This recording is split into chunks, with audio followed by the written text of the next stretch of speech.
1. Let's go.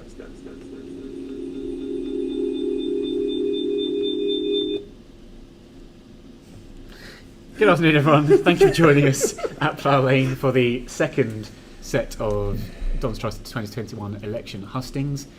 Again, I am Nick Draper. Again, I am joined by the face of the BBC Sport website. To my left, Mr. Stuart Deacons, and to my right, George Jones. Say no more. We are joined by, in person, 3 of our 12 candidates, and we have 2 more joining us remotely. I'll introduce you to those. That is James MacDonald. Hello. Colin Shergold. And Michelle Little. And joining us remotely we have Graham Stacey and Niall Cooper. And our 2, as you can see there, Graham Stacey, when you've got a Don's Trust husting at 12 and a charity gala at 7. They are our 2 candidates seeking re-election. So Niall after 1 year on the board and Graham after 2. Michelle, James and Colin are searching for election for the first time. So we're just going to ask some questions based on their manifestos and their views on the club. We ask you if you have any questions, submit them, and we will see how many we can answer towards the end of the broadcast. And I think that is all I have to say at the start. We'll just get into it. We'll go straight into it. Who should we start with? We'll start with Michelle. Michelle, what do you understand the role of the Don's Trust board to be, as opposed to a Don's Trust board member, the Don's Trust board? Okay. So, and I think this is really important, and I think it's something that people forget sometimes. The Don's Trust board is an oversight board. It's there to look at big picture strategy and overall direction of the club. The PLC board is the operations board, and they work with the senior management team and Joe as CEO running the day-to-day operations. So all the nitty-gritty day-to-day stuff is their responsibility, and the Don's Trust board sits to look and see what's happening, to hear what members are saying about what's happening, whether they're happy or not, and to feed that information on. But they're not there to run the club day to day. And I think also the other bit of confusion, I suppose, is 5 members of the Don's Trust board also sit on the PLC board. So you'll sometimes see them acting in 2 roles. So Jane and Zav, for example, have one-to-ones with Joe every week because they're his direct line manager. But that's in the context of the PLC rather than the DTB. So we have to step back and not look at day-to-day too much. Obviously, if it's not going well, then that's a time where we would respond to members' comments and get involved. That's my understanding. Thank you. Colin. I echo everything Michelle said there. I mean, it's interesting because a few weeks ago I spent several hours with Xavier because I drove him up to Sunderland and back. And this is something I was talking to him about, and he said one of the problems is that the board sometimes can get drawn into things that they shouldn't be. Sorting out ticketing issues and that kind of area where really what they should be doing is looking at the strategy and blue sky thinking, I think is probably the expression. As far as I'm concerned, it's about strategy, not getting into the detail. James. Yeah, I mean, I echo all those points. I think as a comparison, the way that it works in my multi-academy trust is that the head teachers run the schools. They run behaviour, they run curriculum, they run assessment, everything like that. And they report in to the trust board, and then the trustees, of which there are 9 or 10, they set the strategy. They look at the figures and they have an oversight of that, but they don't drill down into one class or one history group or anything like that. That's done at the operating level. So the role of the Don's Trust board is entirely strategic and setting direction, and that is, I think, linked then to the role of members of the Don's Trust generally, because they're the ones who have given the right to the Don's Trust board to set that direction. And I think it's really important that the Don's Trust board engages as much as possible with its members to make sure the strategy is going the way that the members want it to go. But you're absolutely right, things like ticketing issues or walls or seats or anything like that. That is most certainly not the role of the Dons Trust Board. The role of the Dons Trust Board is oversight, strategy, direction. And finally, I think the role of the Dons Trust Board is also there as a support and a challenge for the people that work for the club. People talk a lot about challenge, and I don't think that's quite the way it should be. There's a wealth of experience at board level that can help the club move forward in the most positive way it possibly can. Thank you. Niall, joining us. Totally. I mean, for me, it's right. It is about oversight. It is about strategy, and it is about the blue sky thinking. It is about, dreaming and looking to do what our kind of aims and ambitions of why the club was set up, and being honest to those. And that's, I think, is the major bit of the Dons Trust Board. And we do have then to delegate out to the right people to deliver on a day-to-day basis, and that's the PLC board, and that's our staff. And our job is to make sure that we have them heading in the right direction. We set them firm objectives and aims, and they deliver for what we want as a fans-owned club. And I think that's the key. We are an ambitious club. We're a club that have achieved so many brilliant things. And as long as we keep that ambition and that dream alive, and that's what the Dons Trust Board is about. It's about having that strategy and drive to inspire our staff to deliver at the best level they can. And that's where I think we can make a really big difference. And that's what I've seen, particularly on my time in this last year on the Dons Trust Board. And I think that's what we're about. We're about strategy, we're about dreaming, and we're about keeping the real reason why AFC Wimbledon exists alive. And lastly, Graham.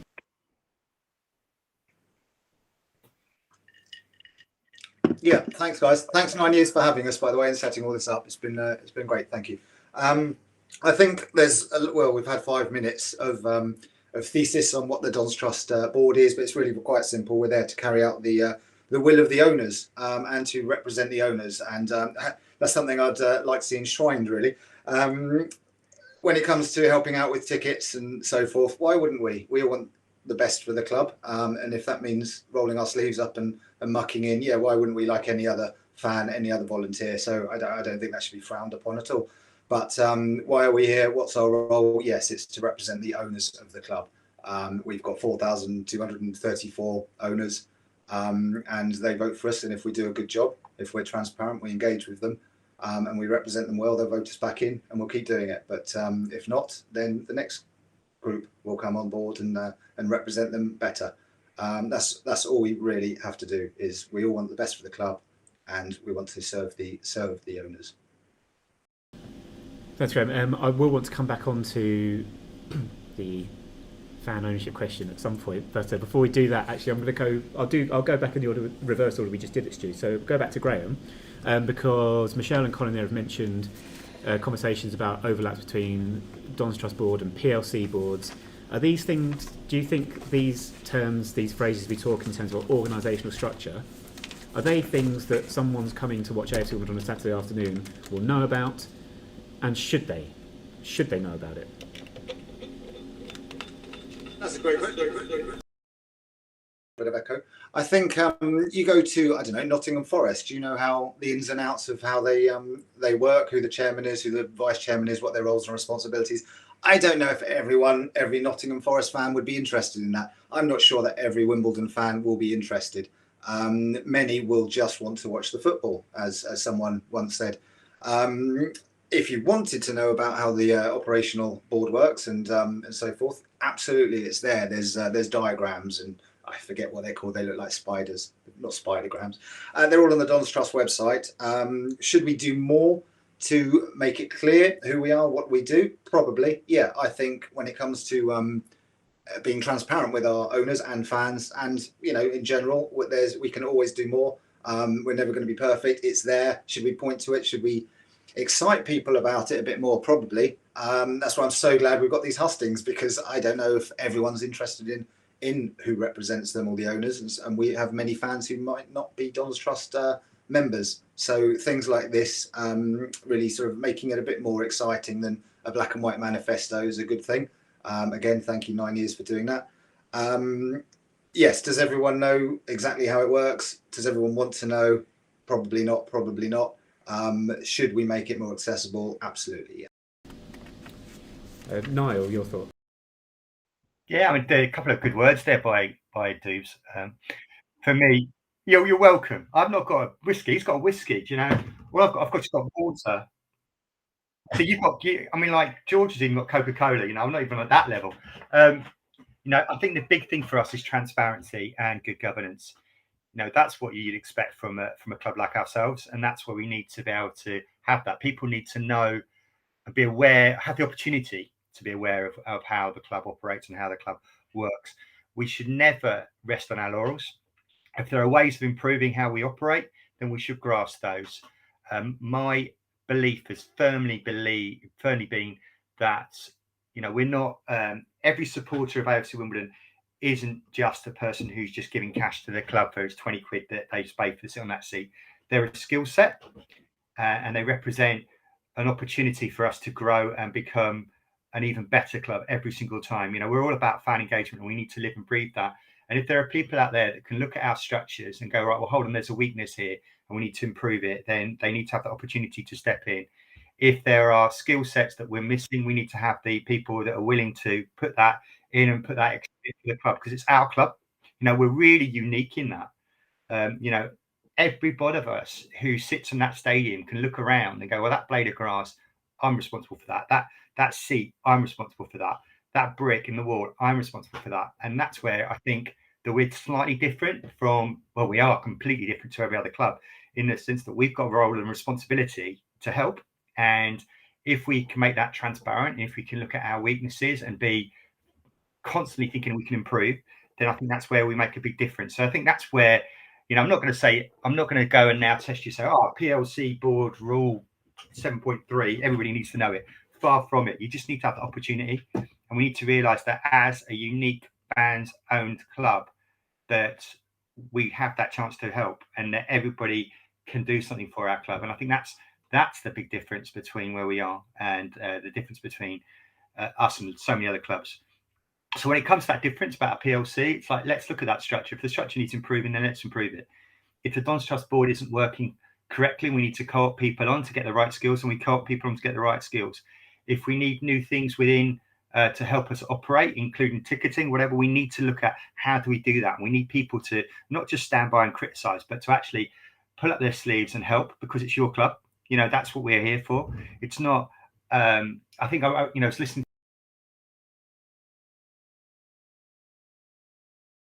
He said, right, that you know, if we just become owned by someone else, then it's not ours anymore. You know, that's the big difference, and this is ours. And if we want it to remain ours, and we want to keep what's so special about our brilliant club, you know, and it is the greatest story in football, then we need to roll up our sleeves and do it. And if we've got problems, if we've got faults, then we need to say, well, here's the solution. Here's how I'm going to help. Here's what I want to do. Here's how I can participate. And I think for me, that's what I've seen has been really exciting over the last year or so with the board, with people like, you know, Sav and Charlie and Doobs and people like that. I've really enjoyed the experience. And I think that's where we can get a difference. So, yeah, I'm not expecting everybody to know everything about the PLC or the DTB. I want people to know that what it can do. I want it to be there. I want it to be transparent. And I want people to feel they can get involved at every level. And that even the people around this table, all of them at the end of this are going to be thinking, right, well, what am I going to do? How am I going to help? Well, how am I going to roll up my sleeves and help this club, help this brilliant club that we all love? You know, there's no point about harping and holding from the sidelines. Those times have passed. Let's make our club brilliant. And I think that's what we do by being transparent and by being open. Man, I've waffled on far too long there. So apologies to all of you and everybody else who's switched off and gone up. You can probably go and get a whiskey now from Graham's little bar, wherever it is. Apple juice, Yes, thank you. That was a party political broadcast from Niall Cooper. Thank you, Niall. You mentioned a couple of things there. Rule 7.3. Rule 7.3. We all know what that is. Come on, all of us already know what that is. Also, George, is that full fat Coke that was referenced there? Yes. Is that? Well, that's not from the stadium, is it? No, it isn't. I'm afraid not. No, sorry. James, right, our corporate structure. So PLC, Dons Trust Board, is it too confusing for people? Should they even need to know about it, in your opinion? I was thinking, actually, if we've got a teacher who's been working for the trust for 2 or 3 years, would they actually know who the trustees are? Would they know who ultimately they're, would they know the structure? Would they know how all the schools interlink? Answer is probably not, but if they want to find out, they can find out. What I think is slightly different here is that as someone said earlier, this is the greatest story in football. People know this is a fans owned club. I mean, when my son says to me all the time, what does AFC stand for? I say A Fans Club Wimbledon. And that does make us different, and it does mean that people have much more of an opportunity to be involved. I mean, I think the opportunities are there. Where I think the link needs to be stronger is between your fan turning up knowing that this is a fans owned club and the Dons Trust. And it's always baffled me, I'll be honest about this, always baffled me why season tickets and Dons Trust membership aren't just rolled into one package. You buy a season ticket, you become a member of the Dons Trust. I assume there are things around the £25 and it's difficult to account for and everything like that, but that is something that would help cement that relationship between the fans coming to the ground, all 4,200 of them that are Dons Trust members, and those that are season ticket holders. I think one and two should go together, and we should strengthen that link. Does it matter? Yes, of course it matters, because it makes us different. I think it's one of the things I notice much more about Wimbledon, that people talk to me knowing something about the club, because genuine football fans know our stories. Go to a pub before an away game, people will talk to you about being a fan-owned club. I went to Forest last weekend, amazingly enough, and was talking to a couple of people and said, I support AFC Wimbledon. They were like, oh my God, that's absolutely amazing, can't believe what you've done, you've gone home. People know our story. So the story matters, the ownership matters, and I think it's a really important link. But does it mean that people have to get involved all the time? No, that's not the way it works. But people can find out the organisational structure, and I think most people do know when they walk in the ground as Wimbledon fans what makes us different, that unique selling point of being a fans club. Sorry, Colin. No, actually, those two answers were so long, I've actually forgotten the questions. Can you We were asking whether the match-going fan, when we talk about the Yeah. structure of the club, Yeah. we talk about Dons Trust Board overseeing Yeah. things and a PLC build beneath Yeah. that, and overlap between the two. Is this something that people that come on match day know about? Should they know about them? And if people do know about them, is it a little bit too complicated? Okay, yeah. Well, I think there's a mixture there. I think, obviously, we've got some fans that come along and just want to see some football, to be honest, yeah. And we've got other fans that want to get involved, to a greater or lesser degree. So I think you can't generalise it. There's people at both ends of the spectrum, and then a lot of people in between, obviously. Michelle? Okay, I think there are loads of people who just want to watch football, and interestingly, if you look at the fans Facebook group, there are a lot of people on there whose focus is totally that and the playing budget, and that's all they want to know about. Can the playing budget be bigger? And I think that's fine, except I think if they were more engaged and were members, if they're not already, then I think they would understand the bigger picture of who we are, what we are, and that we don't have a billionaire owner who can just chuck money at it whenever, that we have other challenges to meet. Going back to James's point about memberships and season tickets, we were trying this year to do exactly that, but with the whole ticketing system being a bit of a problem, we delayed that, and so we're now actually working to bring in that system. And there are challenges. So like one of the issues someone raised was, does that mean there's VAT on memberships if it's a combined product? And I think as long as they're separate, so the idea is you buy your season ticket and you have a tick box and you want to buy your membership at the same time, but they're separate products and the money goes to the two organisations. I think that's fine, and I think that's a fantastic idea. If you're buying the season ticket, adding 25 quid on top is not a huge amount at that time in your basket. So I think we definitely need to do that. We need to encourage people, absolutely. Yeah, thank you. I mean, I want to pick up something. We had a comment that came in as well to sort of clarify some understanding and some of the terms we're using. Oh, sorry, Dave. Apologies. Graham Stacey would like to speak. George did not alert me. I'm sure that's Thank you. I think it would be boring if we all agreed for the next 90 minutes. So I like to be a bit argumentative. But adding a season ticket, adding a Dons Trust membership onto the cost of a season ticket, adding £25 on, is a terrible idea in my opinion. We did discuss it at the Dons Trust board. I voted against it. I'll tell you why. This isn't the X factor. We're not chasing numbers. What would that do? Okay, it might give us 5,000. Another 1,000 Dons Trust members. But But for what? To what end? Why do we need that? We want engaged members who want to be members. We don't want to foist this upon people. People want to watch a game of football. Come along and watch a game of football. You want to buy a season ticket? Watch all our home games. Do that. Do you have to get involved in votes and so forth? No, you don't have to. That's the thing. It's a choice. We don't want to force that upon people. And we don't want to be taking £25 off people who really don't want to pay it, who may be deterred even. Maybe £25. We just come out of a pandemic and time, with the economy as it is, £25 is £25. People don't join the Dons Trust Board as it is for 25 because it's £25. Everyone's got different circumstances. So adding to the season ticket and making people be members of the Dons Trust Board, not a great idea. If there ever did come a time, like remember we had the Back Into Ticks campaign when we wanted to sell Kings Meadow, restricted action, we needed to get 75% of owners or Dons Trust members to vote and 75% of them to vote in favour. Now imagine you've got another 1,000 or 2,000, or if we start selling out and going up to 9,000, whatever. Imagine you've got 4,000 or 5,000 members who haven't got the slightest bit of interest, and you need to mobilise them. You're facing an impossible task, which I think we'll come on to a fan ownership debate later.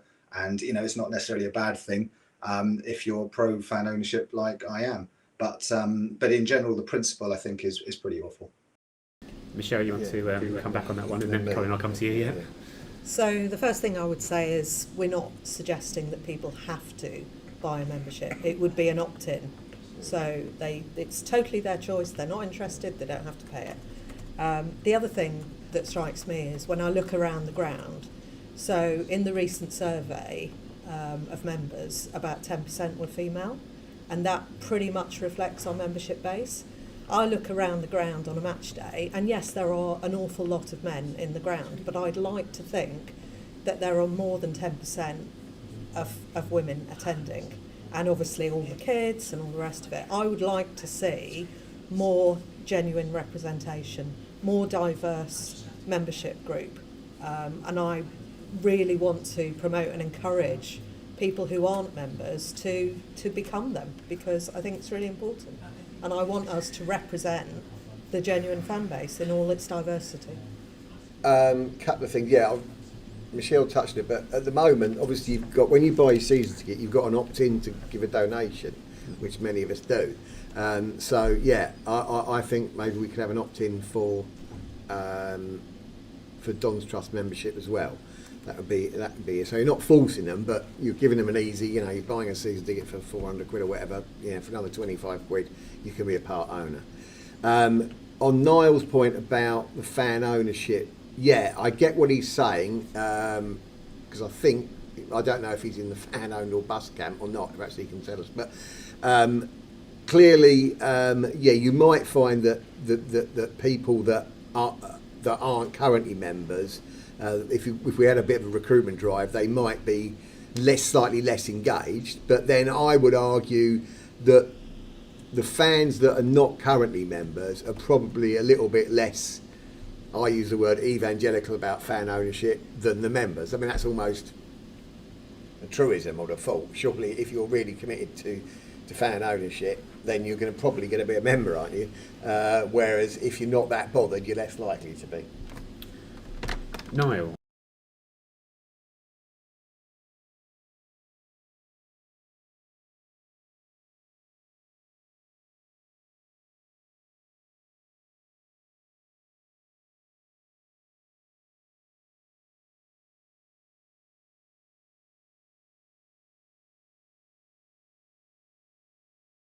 Niall, we can't hear you. Are you on mute, Niall? Okay, right. So I was going to say, I'm really proud to be on the Diversity and Inclusion Working Group of the Dons Trust. I think it's one of the from things that we really need to be proud of. And I think where we miss a trick is that there is 50% of the population that we're not reaching out to, and that is women. We need to be doing a lot more on that. We need to really engage women. And then we look at the situation of our local community. It's 43% people of colour in Merton, and we're not really reaching out to that either. So I think we're missing a big trick there. And I think we need to really reach out and look at how we can make the ground feel comfortable for those people to come into the ground and feel like they're actually part of it. So I think there's a massive amount of work that we need to do there. And so what Michelle says is absolutely right. We need to be making those people comfortable to come and comfortable to feel actively involved in the Dons Trust. It's a shame that there are an awful lot of white men that are represented and being talking about. And I think we need to look at how we break that and how we kind of get ourselves being more representative of our community. And by that means, longer term, having more people wanting to come to our ground and more people that are investing in our club, making our club more sustainable long term. So I think the diversity point's a really big, strong one from Michelle. I know we'll come back onto the fan engagement and fan ownership, so I'll stop it there. Hold fire just one sec. So, Niall, sorry, we had a bit of a sound issue at the start of your answer. Can I just clarify on the point of, did you want to make a point about opting in or Dons Trust membership being allied to season ticket? I'm going to come back to that. I mean, I think as Doob said, I think it's a really valid point that, if you want to become involved in it, then you've got the option to become involved in it. So I think it would be, I think you should be making an active choice to become a Dons Trust member. The idea of it being easier to become a member, then I think that's a fair point and one to discuss. And I don't really know exactly where I stand yet on that, whether you'd have it as a tick box when you get your season ticket. But I do think it should be a choice, because that's where you've got people that care about it. If you care about the ownership of your club, if you care about what we stand for, then you'd want to become a Dons Trust member. If you don't, you shouldn't force it upon them. Yeah, fair enough. James, I think you've already put forward a point about allying the two. Did you want to? Well, yeah. I mean, I think generally we'll in some. Well, there's a bit of agreement anyway. Yeah, it's an opt-in. And my point when I brought it up is I think the best time to get people to opt into being a member of the Dons Trust is when they buy a season ticket. I agree with that. I wasn't clear about that. I wasn't saying it's compulsory, but I think at the point you're buying a season ticket, or the point where you're buying, I think it should be widely promoted, because if they are members, and I totally understand the underrepresentation point, both in terms of women and our local community, well, we give them as many opportunities to become a member as possible, because that way their voices will get heard better. Would you, very briefly, just sort of yes or no, would you then expand this to debenture holders? Would you do stadium card members, or are we just chiefly thinking season ticket holders? I think at all those points, to be honest, I think if you're buying a debenture, you're likely to be a Dons Trust member anyway, would be my summation of it. But yeah, if you're buying a stadium card, if you're buying especially a season ticket, yeah, definitely. I want to come back then to Michelle's point and Niall's sort of points there, talking about representation on the board and wanting to reflect the membership. We had this discussion somewhat briefly earlier. Niall's talked about representing in terms of identity groups, in terms of profiles of individuals. Is that a priority above representing the views of the members? Which way do you sort of bend on that? Can a Dons Trust board be 11 white middle-aged men and still represent the needs of various different people? They can, depending on their viewpoints. I think it's better to bring a more varied group in, because they reflect the community and the people we're representing. Although, that said, 10% of our members are female. There's already a female on the board, so 1 out of 9, Hannah, or when Jane steps down, there would be 1 out of 9. So you could argue that's enough. We don't need another woman. We just on that. But as I said before, we're trying to grow and be more open to other groups. And I think, therefore, if we can, in an ideal world, we should be a board that welcomes people from other backgrounds, other views. I think the wider range of views we have, the better we become, the better outcomes for everyone. So I think it's a good idea. Colin, your thoughts? I think we need more disabled people on the board. Sorry, I'm jesting there. For those of you who don't know me, I'm disabled. But okay, no, seriously, obviously I think basically we need the 9 best people on the board. But clearly, in an ideal world, you're not going to have 9, like you said, white, middle-aged men. You're going to have more diversity than that. You're going to have females, you're going to have people, ethnic minorities,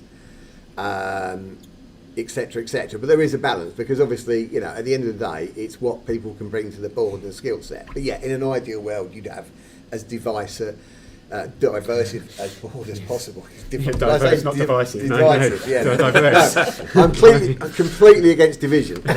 Right, no, you'd have as diverse a board as possible.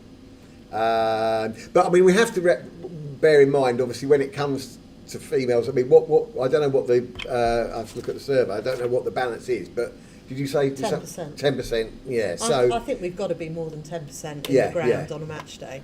Women. yeah, I think Yeah. So we've got to aim for more. Yeah, that's fair we've got to comment, attract them, haven't we? We've got to be something that people connect with. yeah, Beyond just, you know, go to the match and that's it. Yeah. They want to see. You know, you get questions like, where do I put my buggy? I've got a little baby. You know, we want people to be coming with Yeah. young. I mean, when I was, you know, back in the day, my two sons were born 2000, 2002. So we know what was going on at that time.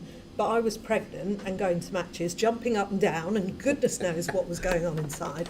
But, you know, I always felt comfortable and I wanted to be there. And that's what I want to see in our members and our fan base. I want women, you know, not just women, because I'm a woman, but, you know, families of any ethnic mix, of any age, and as you say, disabled people. Well, It is I absolutely... was jesting. No. wasn't The it? guy Yeah. that sits next to me Yeah.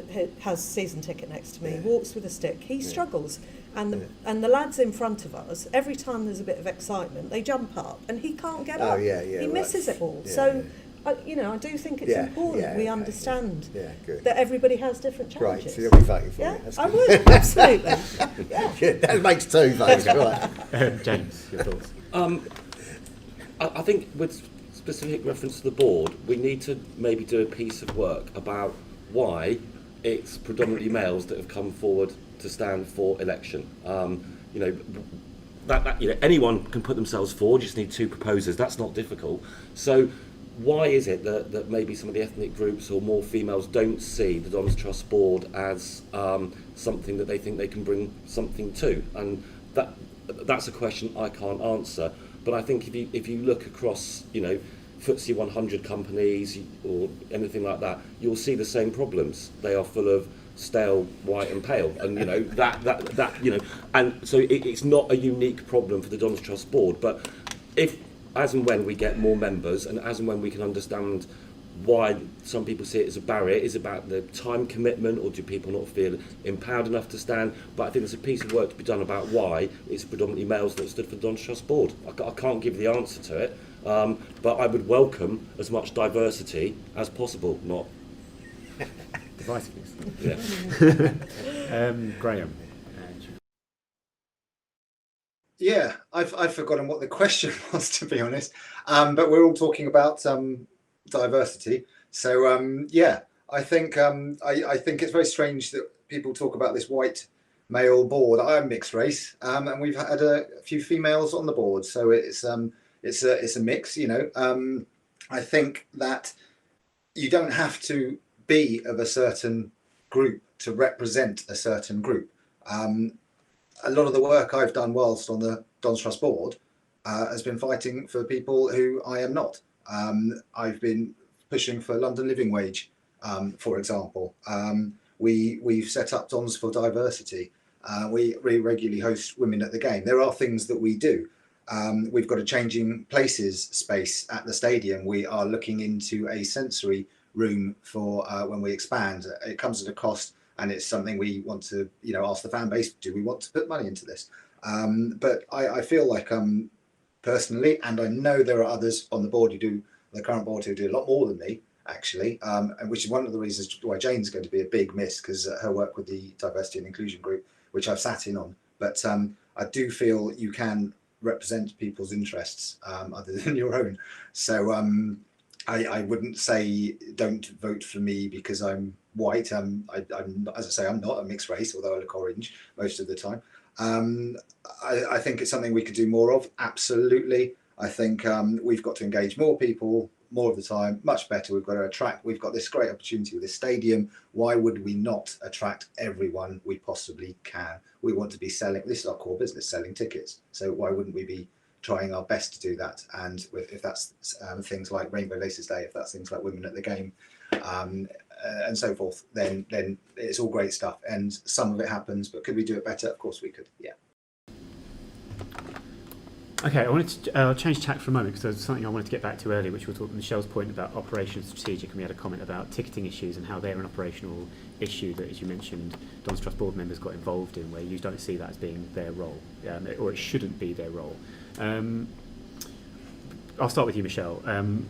How did we get into that situation? How have we got into this situation where an oversight board, as the Don's Trust board is, and you think it should be, setting strategic directions? How are we in the position where it seems like we've got 9 people giving up, basically taking time off work to dedicate their time to sorting out these issues, such as the ticketing problems we had at the start of the season? Well, I think a lot more than 9 people were involved in helping out. Oh yeah.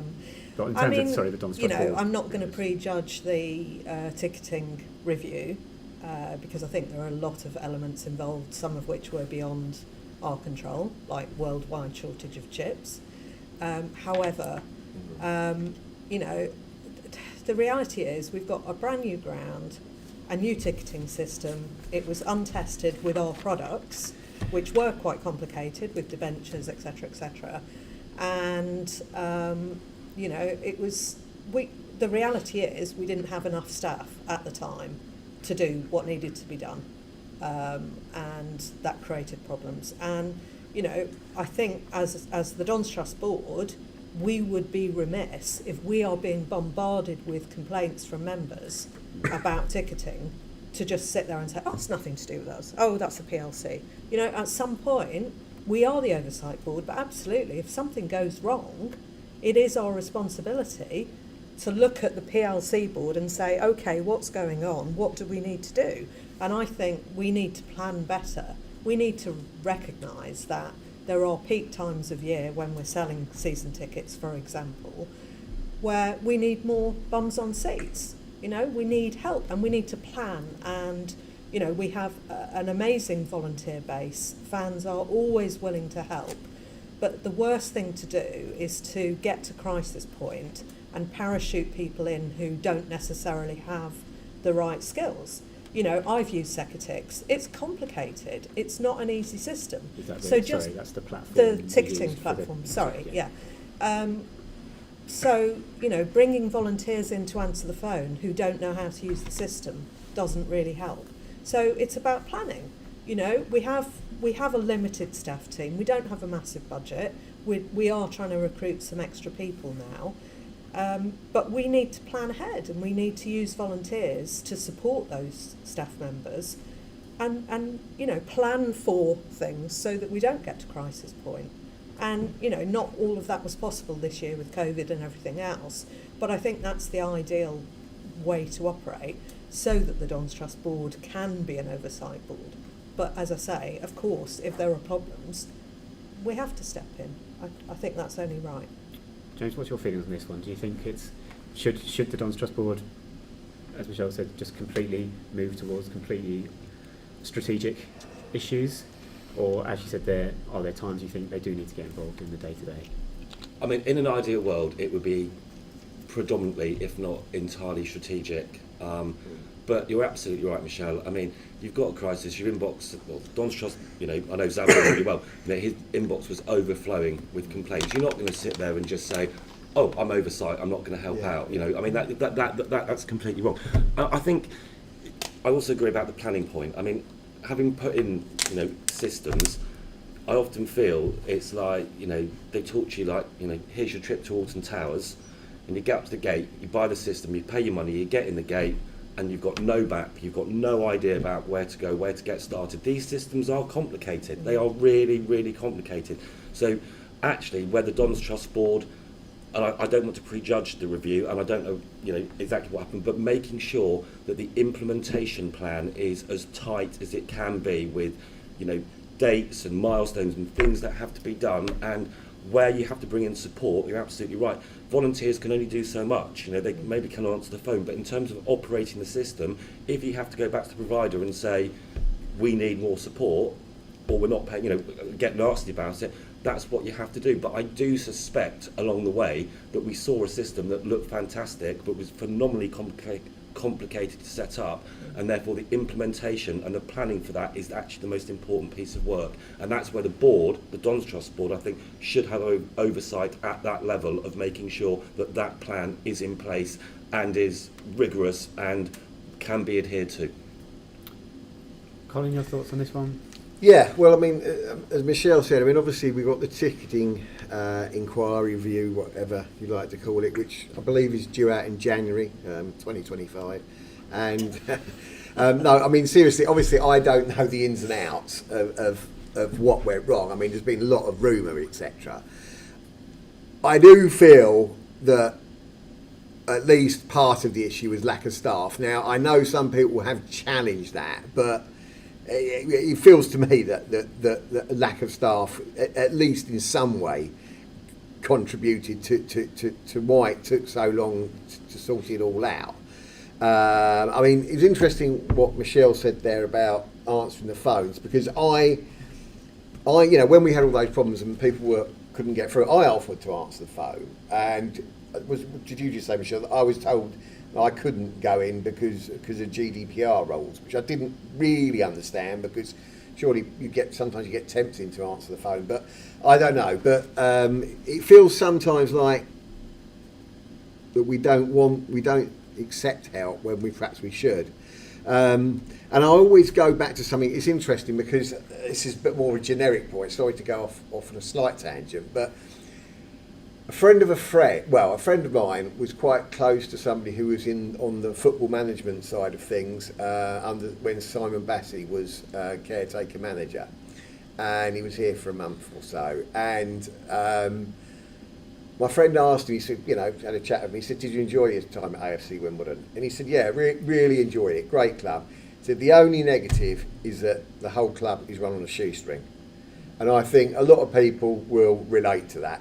You know, whether it's the playing budget, whether it's the training ground facilities, whether it's, you know, how many office staff we've got, everything is done on a shoestring. And I think, personally, that was a contributory factor. I'm not saying it's the main factor, but I think that was a contributory factor to the ticketing situation. We will get onto finances probably next after this, but I just want to get the thoughts of, toss a coin, Graham.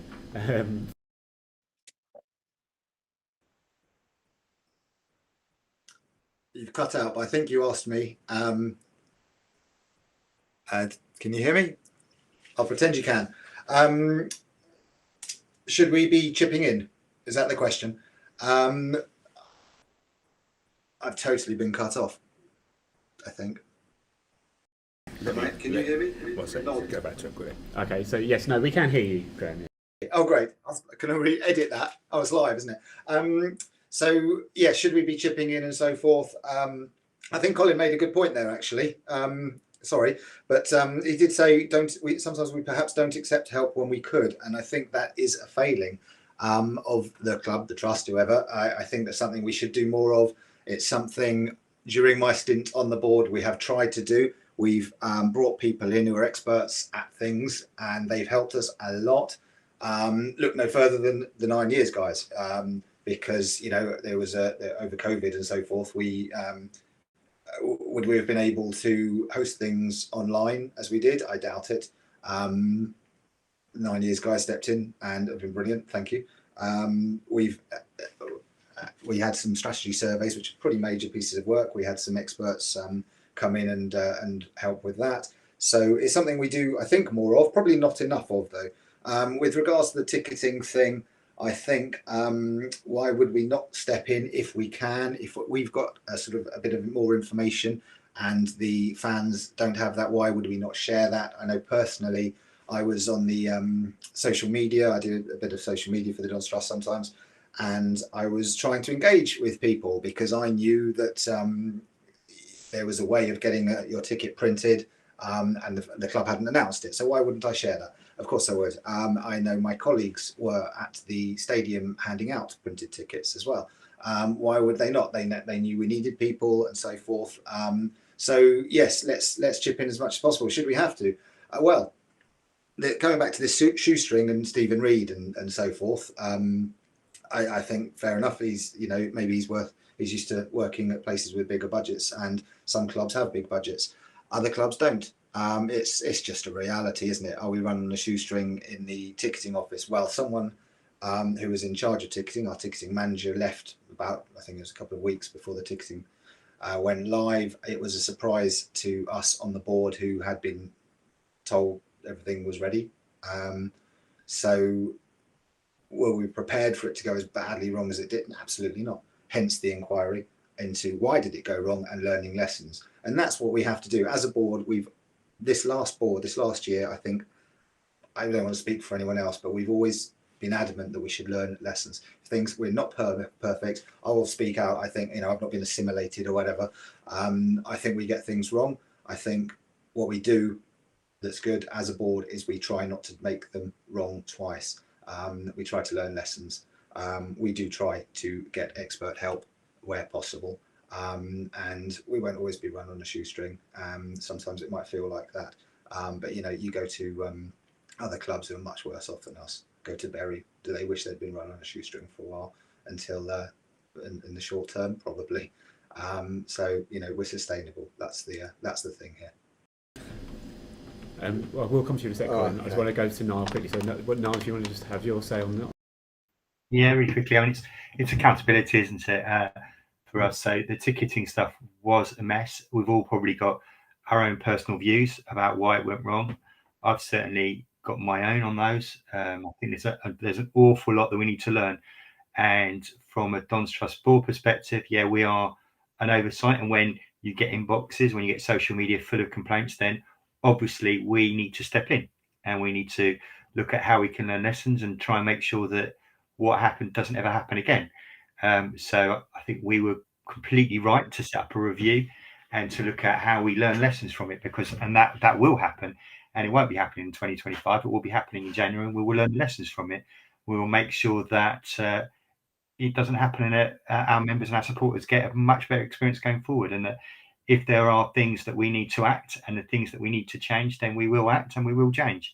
And that's about the accountability, and that's the process that I think the Dons Trust board is probably showing actually a very good example of how we operate in a good way. So that's it. It's like Graham says, what we've tried to do this year is learn from our mistakes and learn quickly, and trying to make it that it's a better way that's far more accountable, and that's the key. Can I come back? Yes, Colin. Just coming back to I hear what Graham said. I mean, I think to quote Berry is that's taking it to a bit of an extreme. Look, I'm sure there's plenty of other clubs. I'm sure Accrington and Morecambe. I'm sure they're running on a shoestring. But yeah, I just want to make that point. But this comes back to I think sometimes we need to be a little bit more transparent with our fans. I'll tell you what I mean by that. Now, Eric Samuelson, I've got a lot of time for Eric. I think he did a lot of good for the club, and he's probably one of the main people responsible for the fact we're sat here now. I'm sure he wasn't perfect. I'm sure he made mistakes. But one thing I thought about Eric, when it came to the playing budget, he was very, very transparent. So when I used to go to most of the SGMs, AGMs, and he used to tell us what the budget was, and he used to, generically, right, not to the penny maybe, but he also used to tell us where we sat in the budget league, okay? And there is such a thing before anyone jumps up down my throat. Now, I've noticed since Eric left the club that we've been much more, we've shrouded it in mystery where we sit in the budget league.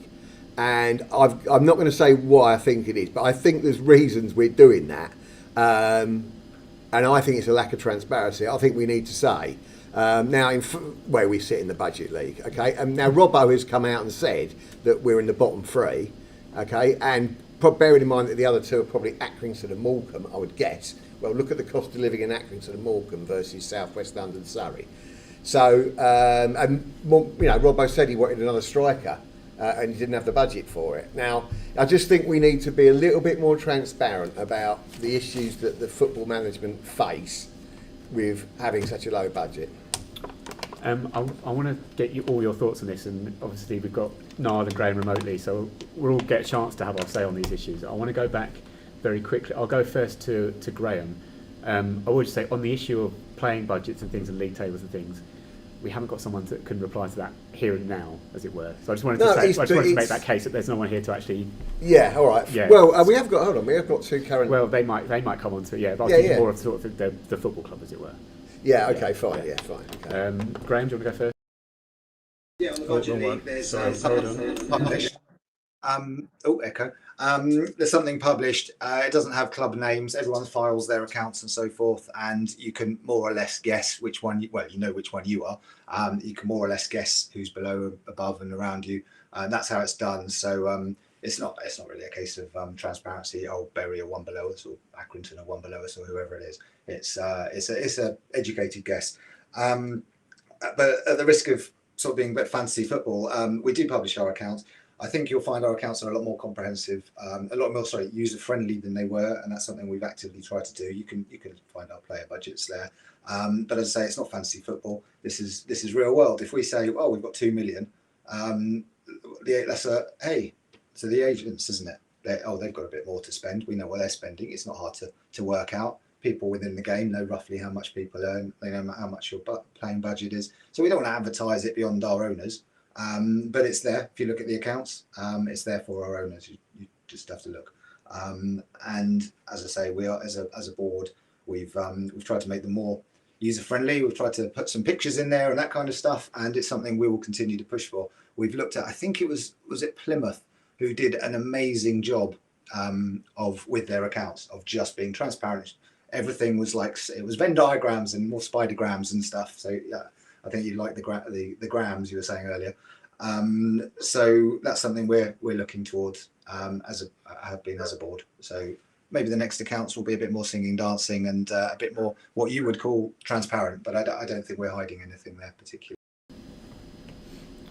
Niall? Yeah, I mean, I kind of agree a lot with what Graham just said on that. I've spoken a bit with Tom Mack as well about this, and I had a conversation. Tom Mack's our financial controller, about where Plymouth are doing it right and being very transparent. There are systems and programs that we're talking about with him about that, and a lot of that comes. To be honest, I'm going to mention fair game. You all know I was going to mention fair game, but fair game means that there are lots of other clubs that are value driven.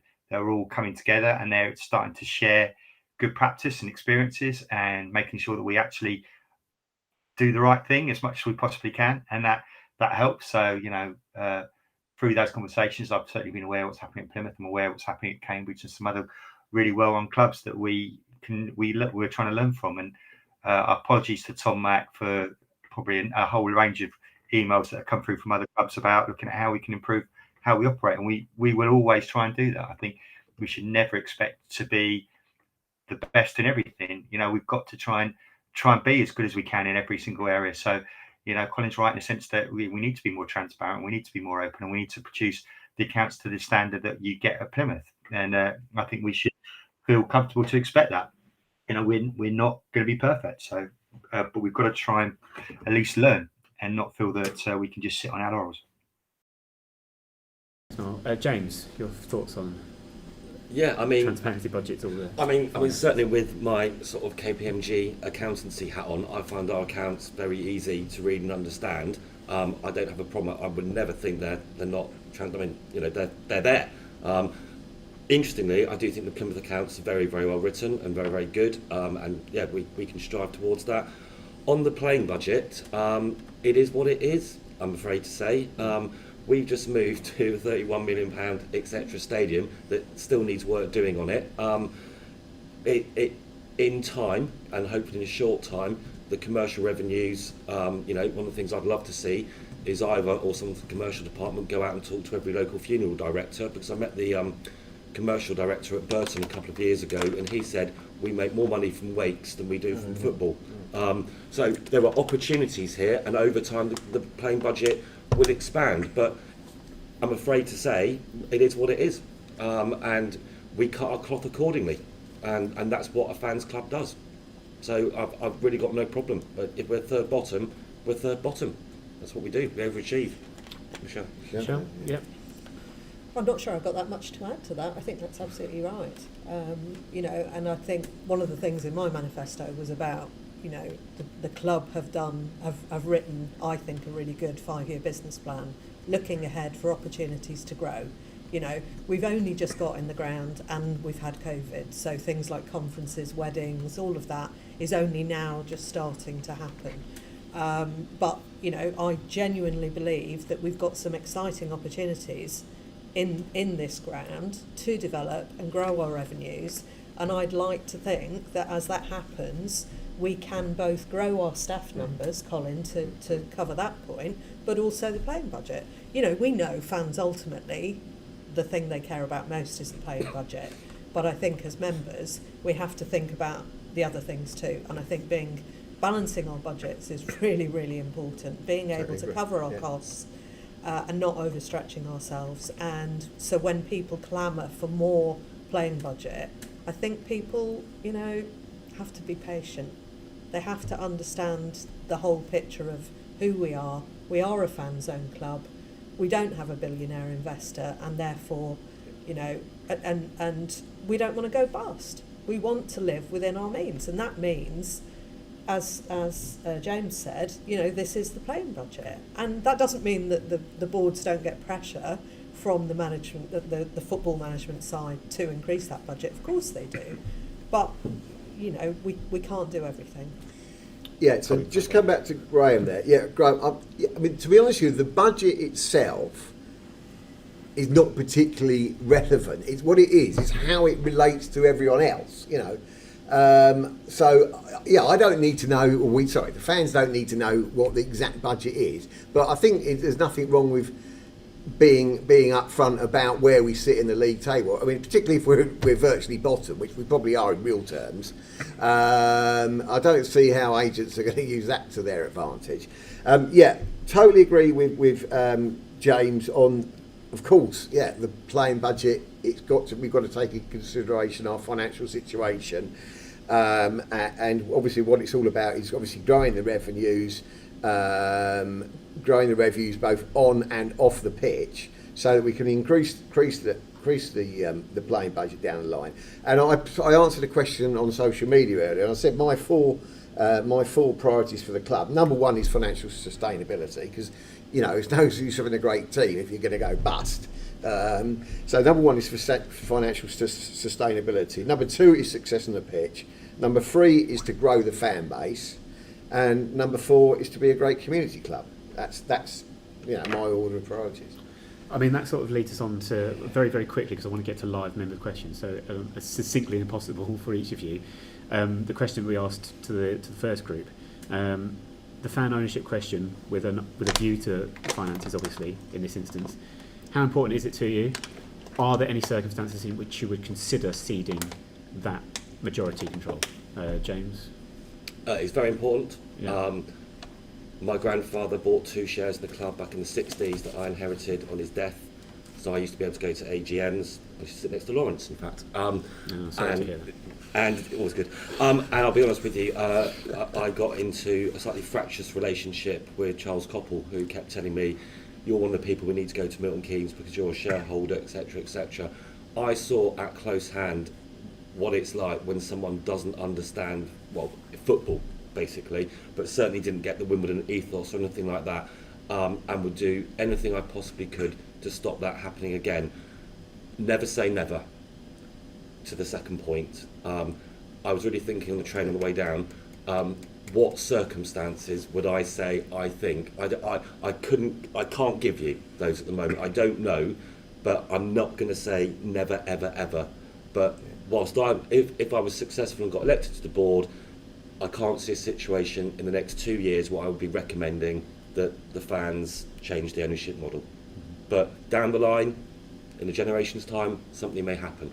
But for the moment, I think the model that we've got, and for reasons I said about how impressed other clubs are and people wanting to copy And the work that we do around fair game and lead on, I mean, that is what makes us special. And so at the moment, it's very important to me that we stay fans owned.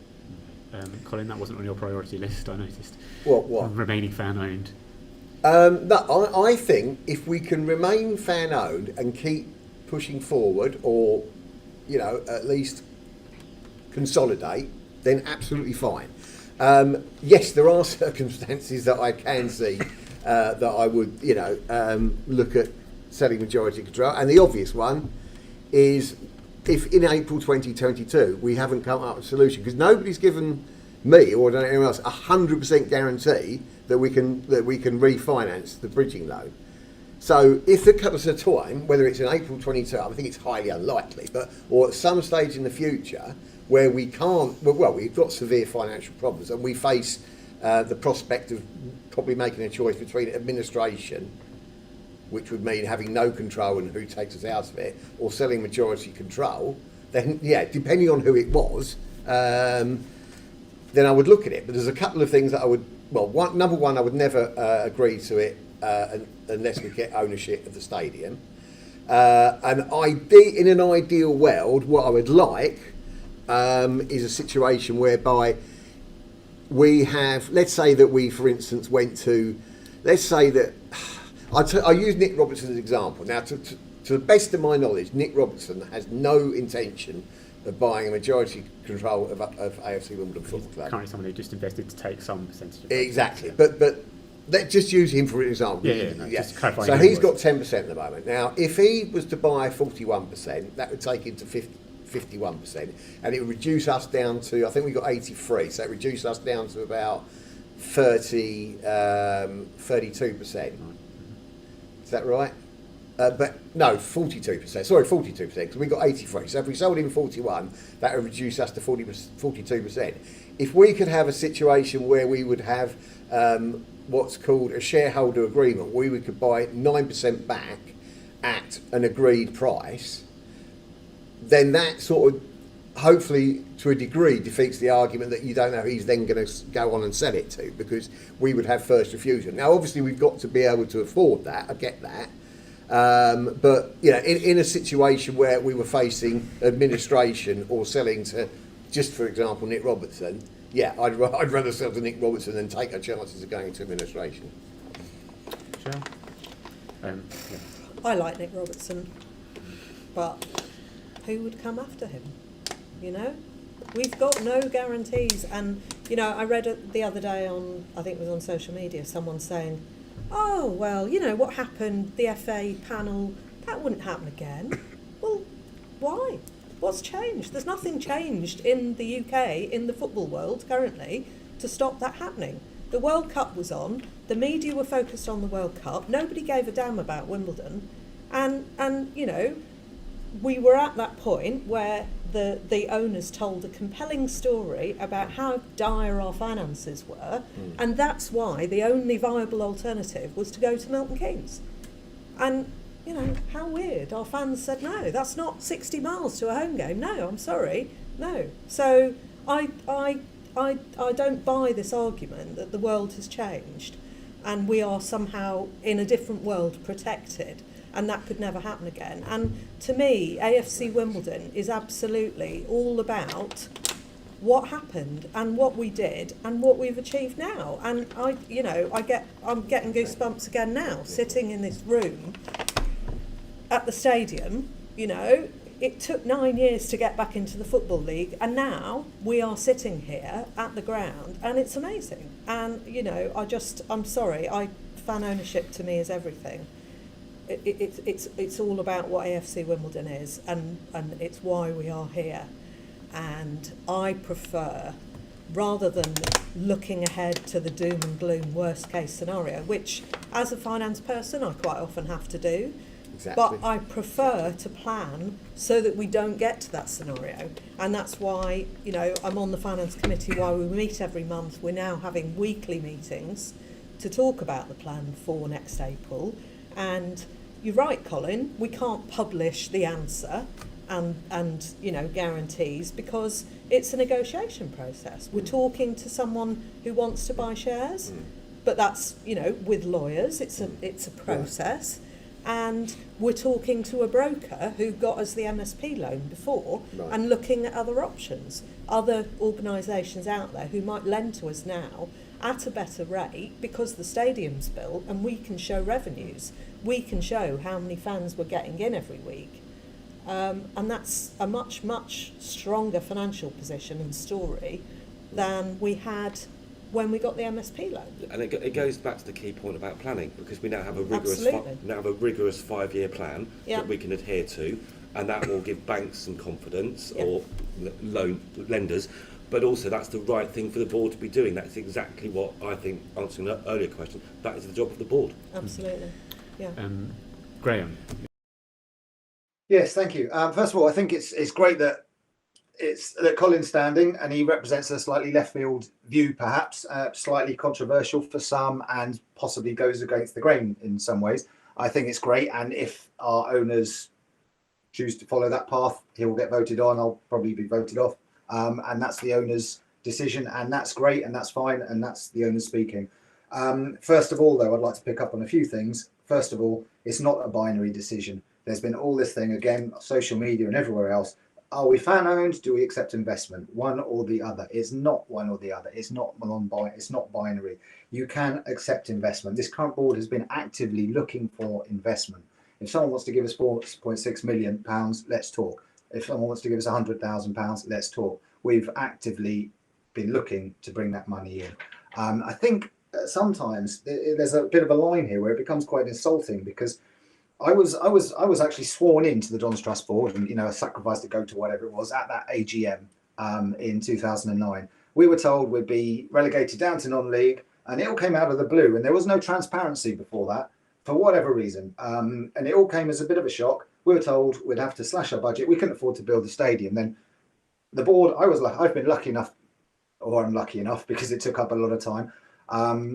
But since then, we've built a stadium, we've finished it, we've financed it. We've shown what can be done when you trust the fans, when you enlist the help of the fans. What did we do? We went out and we set up a bond. I didn't personally, I backed it from day one, but very brainier people than me set up this bond, raised 5.4 million within a couple of months. It shows you the talent within our fan base. We are the greatest story in football, and we have the best fans, bar none, in football. And that's demonstrable, because who else has gone out and done that? It's a record, isn't it? For 5.4 million in a matter of months, and we built our stadium. There's not much we can't do. So to assume, with all this whataboutery, to assume we can't do this, we can't do that, we're going to go bust.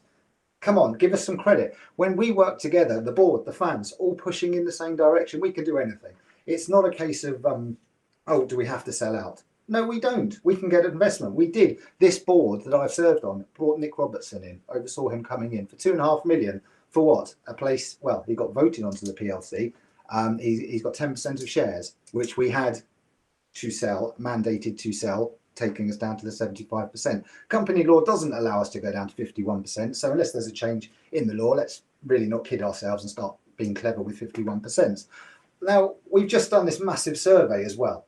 A big piece of work for our members, which had thousands of replies. 96% said they wanted to remain fan-owned. 87% said they wanted to be fan-owned and successful. Now, they didn't say, oh, but, League Two, because we're fan-owned. No, they said 69%, great number, said championship within 5 years. 78% were against losing control. Our owners have told us what they want. It's not up to us to go, oh, whataboutery in 100 years, in 5 years. It's up to us to carry out the wishes of the owners. That's who we represent. Now, as I say, it's borderline insulting to come back to this every 2 minutes. At what point do we put it into bed? Because, again, you can't. I mean, there's been talk of this word enshrinement or embalmment or whatever it is.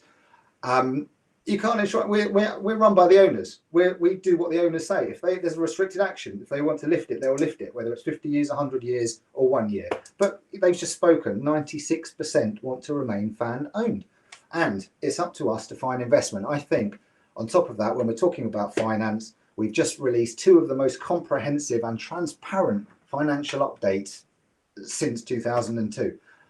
One in the summer and one just recently. Everyone knows exactly where we are. And we're not in a bad position. I'm kind of I'm used to being the most cynical one on the board. Well, Charlie might argue with that, but I'm one of the cynical ones on the board, and I'm fairly comfortable with where we're at. And it's been a hell of a journey to get us there since 2009. I don't think we should just dismiss that and say, can we write this off, this possibility? Because we've shown what happens when the fans come together and push in the same direction. So, Yeah, we'll go to Niall. Niall, do you want to comment on this? God, do I want to be on this? Absolutely. Our USP is fan ownership. Let's just take it. That's what we should aggressively be getting behind. That is where we can make a fundamental difference. That is what I believe is the bit that makes us different. We lose that and we're just like any other club, and it becomes a bit like you're just that 20 quid on that seat again. And we are not that 20 quid on that seat again. We are totally different, and we are something that I think could aggressively go out and market how we are different. There are companies that should be falling off themselves backwards to back us on their CSR policies and going, right, well, this is a club that is completely different. This is a club that is unique, and I believe we can do it. And before anybody goes, you're living some sort of pipe dream. A pipe dream was, and I was on the Dons Trust way back in 2003-4 when we wrote that original thing saying we will be back in the Premier League in 10 years. And not only did we wrote that down, and that the Premier League, the Football League in 10 years. And everybody's going, that's a stupid pipe dream. We did it in 9.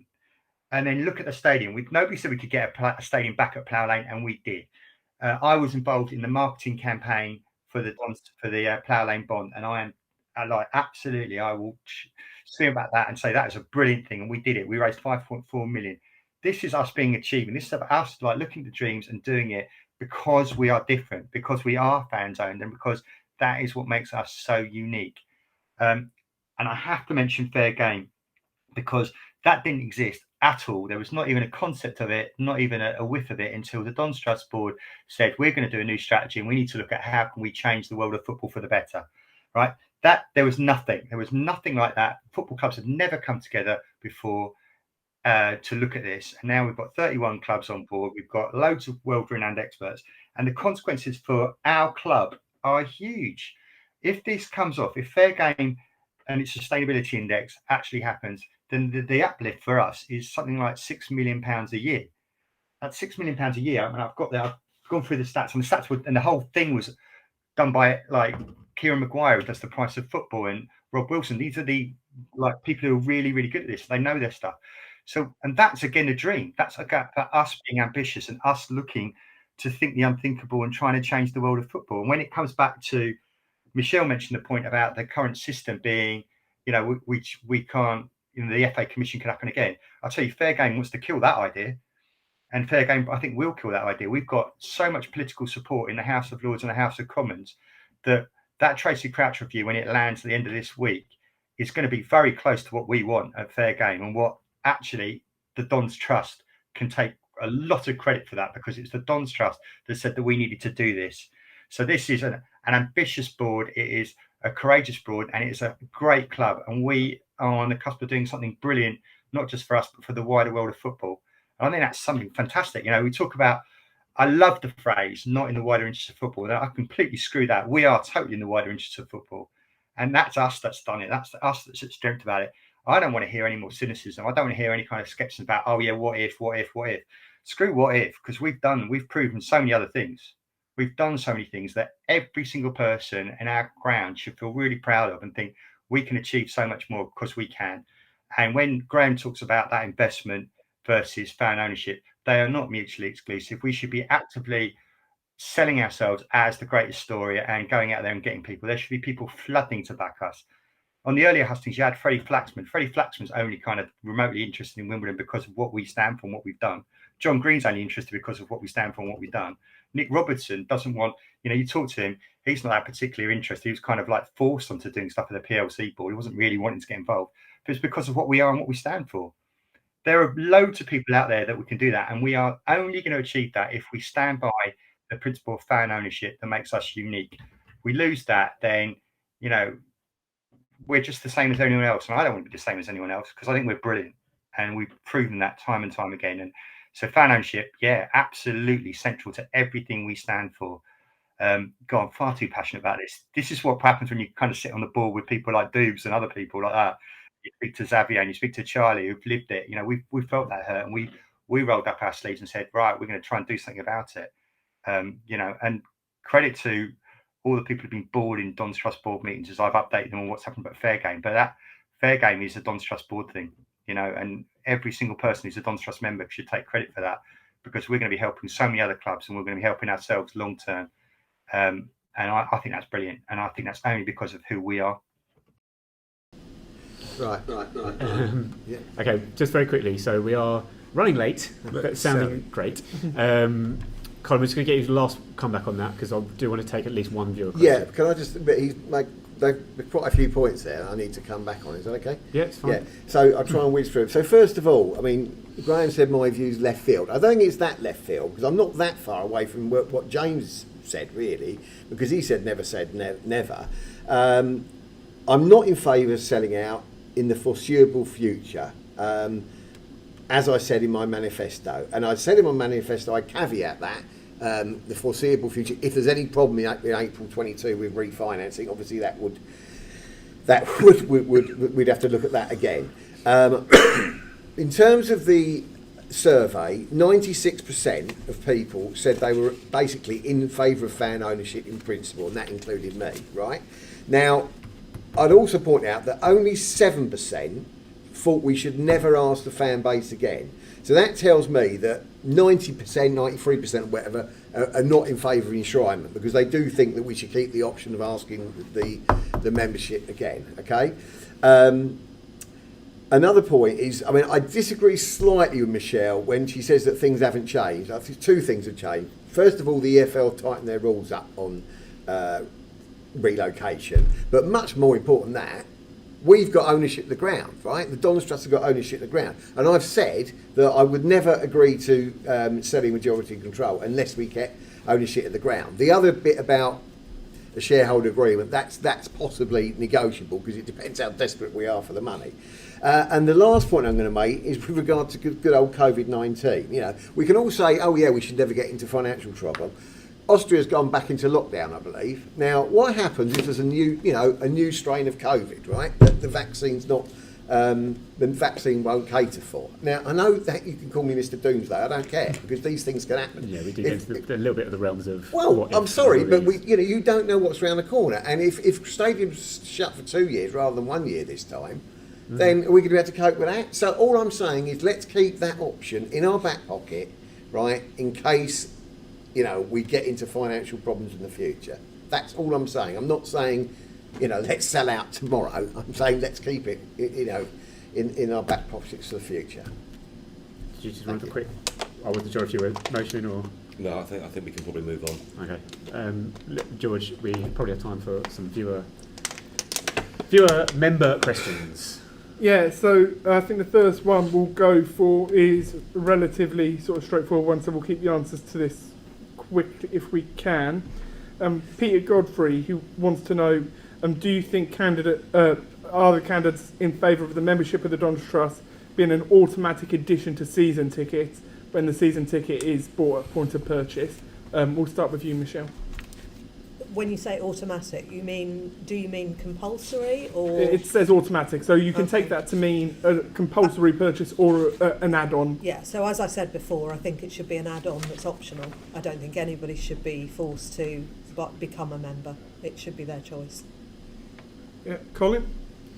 No, I think that's a simple answer.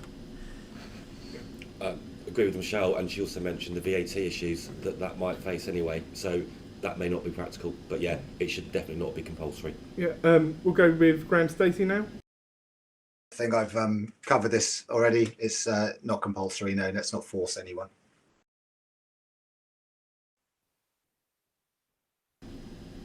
Go again, George. Niall, can you hear me? Your thoughts?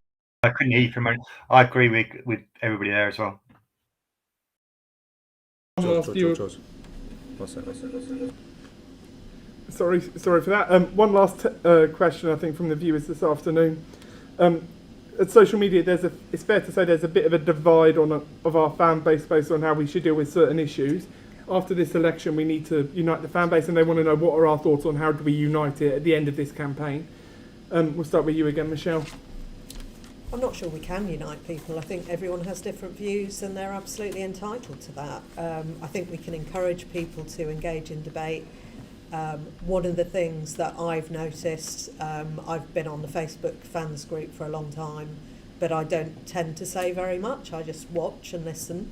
I've noticed, obviously, whilst I've been campaigning and answering questions, a really quite high level of anxiety amongst people discussing things.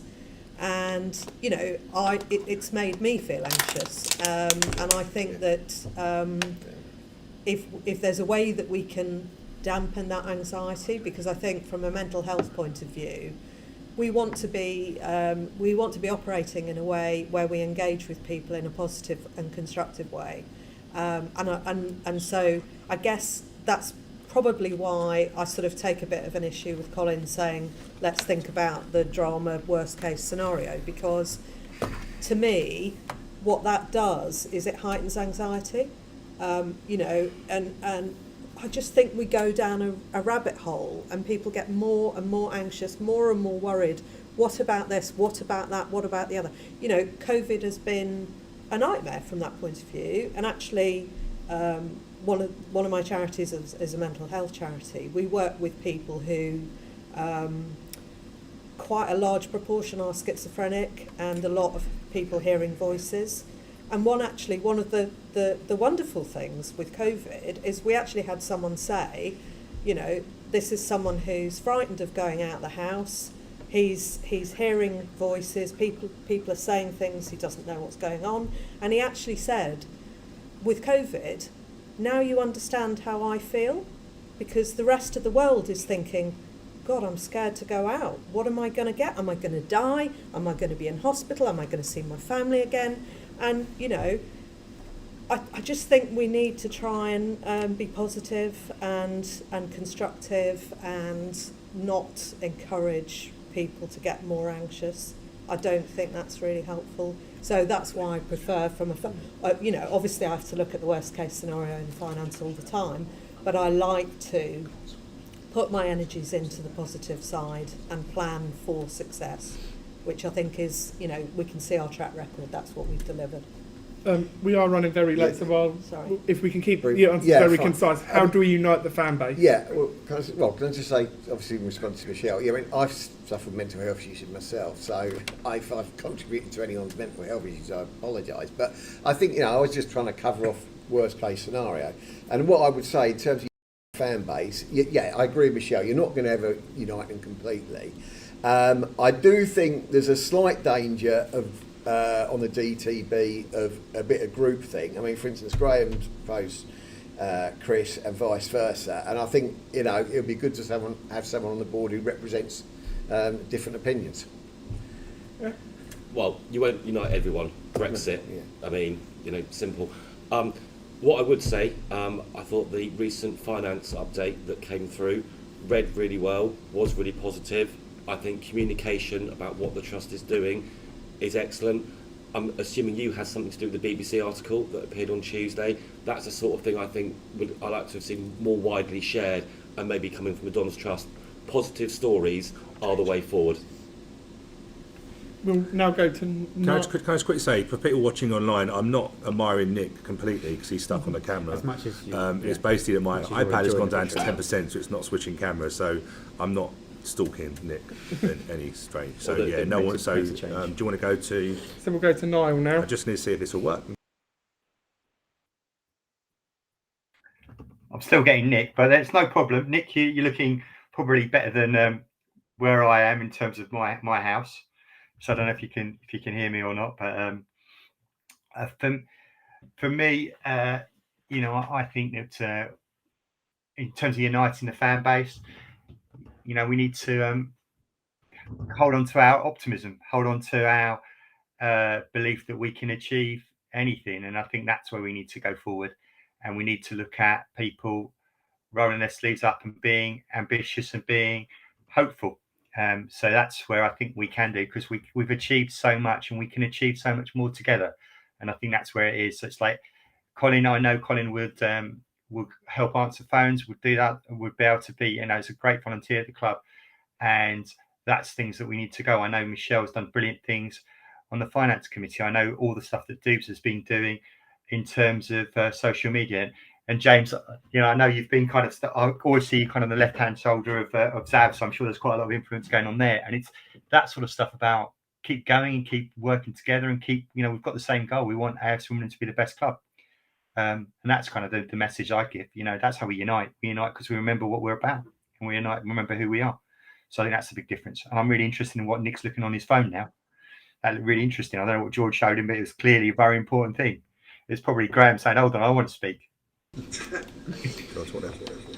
And on that note, we'll go over last but not least for the last speech of the day. Thank you, guys.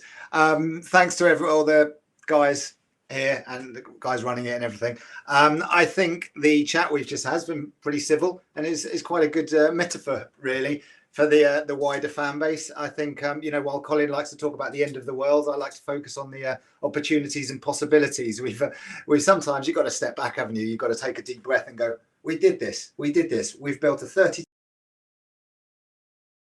stadium. We've started football club again from scratch. We've done all this in 19 years. We've done an amazing job. So why wouldn't we be united? We all want what's best for the football club. So let's come together as a membership and vote for me for transparency and engagement and for uniting the fan base. Thanks, guys.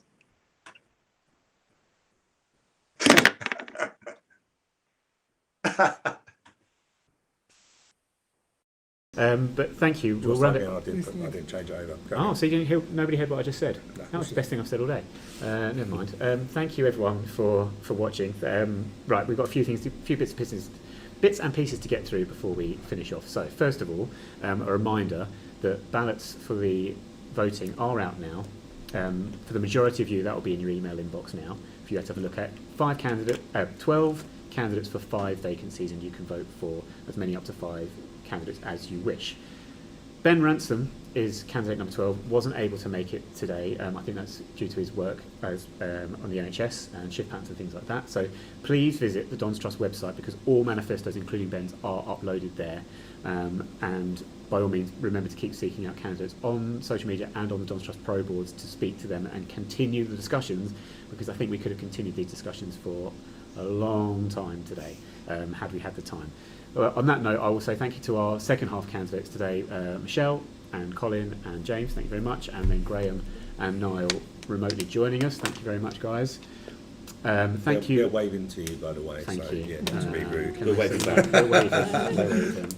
I've got quite a camp wave. So. Big thank you to Stu for organising all the broadcasting and directorship today, Rob for all his camera work, and George, just for being George, really. And don't forget, voting closes on Saturday the 4th of December, so you've got until the 4th of December to get your votes in. I think that's it. Thank you very much for watching. It's all on demand, youtube.co.uk/9wire is podcast for you to watch back if you so wish. But thank you everyone for now. Goodbye. We will enjoy voting.